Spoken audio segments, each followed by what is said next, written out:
அரசர் அப்படின்னாலே முடிஞ்சிருச்சு. கவி அரசர் தான்.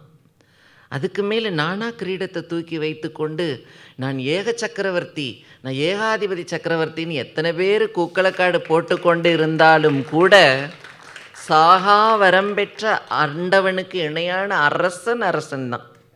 பேரரசு கொடுக்க வேணாம், பெரும் சக்கரவர்த்தி கொடுக்க வேணாம்.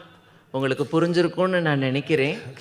அரசன், ஒரே அரசன் போதும் நமக்கு. அந்த ஒரே அரசன் இதயத்தில் எந்த அரசன் தனது கவிதைகளால் காலம் கடந்தும் கூட சிம்மாசனமிட்டு அமர்ந்திருக்கின்றானோ அவனைத்தான் அரசனாக சொல்ல முடியுமே ஒழிய, அடிக்கடி நாற்காலியை விட்டு கீழே விழுந்து திரும்ப எந்திரிச்சு 3 கால்லையும் 2 கால்லையும் நாற்காலிகள் சமைத்து கொண்டு உட்காருபவர்களை நம்ம அரசனாக ஒத்துக்கொள்ள முடியாது. இந்த ஒரு வார்த்தை தான் நான் கண்ணதாசனுக்கு படைக்கக்கூடிய ஒரு பெரிய அடையாளம்னு நினைக்கிறேன். இதுவும் என்னோட சுயநலன்தான். ஏன்னா எனக்காக அவர் எழுதியிருக்கிறார். தெரியுமா உங்களுக்கு? என்னோடய பெண்மைக்காக எழுதியிருக்காரு. ஏன்னா என்னோடய பெண்மை எனக்கு ரொம்ப பிடிக்கும்.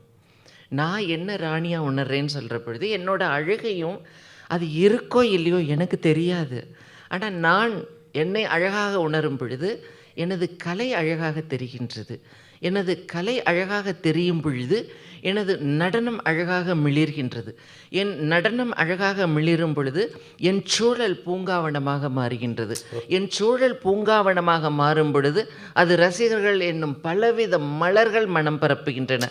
அந்த மனம் மீண்டும் மீண்டும் இந்த அழகிக்கே வந்து சேர்வதனால், சூட்டி கொள்ளுவதனால் எப்பொழுதுமே என்னோட தொலைபேசியில் என்னோட எண்ணை எடுத்திங்கனாலே அதில் வந்து நித்திய சுமங்கலி, நித்திய கல்யாணி, பொன்னணையாள் அப்படின்னு வச்சுருப்பேன். ஏன்னா அந்த பொன்னணையாளுங்கிறவ வந்து 64 திருவிளையாடலை எங்கள் மதுரையில் திருப்புவனத்தில் எங்கள் அத்தைங்க இருக்க ஊரில் வந்து அவள் வந்து சாமியவே அச்சோ அப்படின்னு கிள்ளினவ. தான் வந்து ஒரு தாசியாக இருந்தால் கூட நான் பொண்ணால் சுத்த பொண்ணால் சிவனை செய்யணும்னு நினச்ச மாதிரி எனக்கு முன்னே நிறைய பைத்தியங்கள் இருந்திருக்கு. அந்த பைத்தியங்கள் அடிவற்றி தான் நானும் நடந்துட்டு இருக்கிறதுனால இந்த பாட்டு வந்து எனக்கு இப்பையும் கூட, ஏன்னா நீங்கள் நினச்சிருக்கிறீங்களா அந்த சக உணர்வுகளை மதிக்க ஆரம்பிச்சிட்டோம். ஏன்னா கண்ணதாசன் வரிகளையெல்லாம் நம்ம ரசிக்கிறோன்னா வெறும் ரசனையோடு கடந்துடக்கூடாது. அதோட நம்மளை ஒப்பு நோக்கவும் செய்யணும். அது வெறும பொழுதுபோக்குக்கு இல்லை. அதனால தான் சாகாமல் இருக்குது அந்த வரிகள். நமக்கு அப்ளை பண்ணி பார்க்கும்போது தான் அதனுடைய மகத்துவம் புரியும். நிச்சயமா அப்படி இருக்கிற பொழுது இந்த பாட்டு இப்படி உங்களுக்கு அச்சா பொருந்துன்னு நான் நினைக்கல. சக உயிர்கள் நம்ம பக்கத்தில் இருக்கக்கூடியவங்க யாராக இருக்கலாம். ஏன்னா இந்த உலகம், இந்த பிரபஞ்சம் வந்து இந்த 2 காலில் நடக்கக்கூடிய மனிதர்களுக்கானது மட்டும் அல்ல. அப்படி நினைப்பில் தான் நம்ம எல்லா இயற்கைகளையும் அழிச்சிட்ருக்கோம்.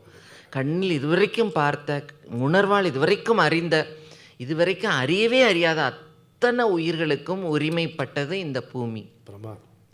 அப்போ எல்லாருக்கும் உயிர் இருக்கும். கண்ணுக்கே பார்க்க முடியாத செல்லுக்கு கூட ஒரு உணர்வு இருக்க போய் தானே ஒரு செல் இன்னொரு செல்லை உருவாக்குது, ஒன்றா பெரியுது இல்லையா? ரொம்ப ஒரு நொடியில் நசுக்கக்கூடிய ஒரு எறும்புக்கு எத்தனை கால் வலிச்சு அது நசுங்கி இருக்கும். அப்படி தானே எல்லா நமக்கு ஒரு கால் லேசாக ஒரு விரல் அடிபட்டாலே எத்தனை மருத்துவரை நம்ம தேடுறோம் இல்லைங்களா? அப்போ என்னோட பெண்மைக்கும் ஒரு வடிகால், என்னோட பெண்மைக்கு ஒரு நிமிர்தனம், என்னோட பெண்மைக்கு ஒரு மமதை, என்னோட பெண்மைக்கு ஒரு உயர்வு, என்னோட பெண்மைக்கு ஒரு ஆளுமை, அதெல்லாம் அவர் முன்னாடியே எழுதி எனக்காக கொடுத்துட்டு போயிட்டார்.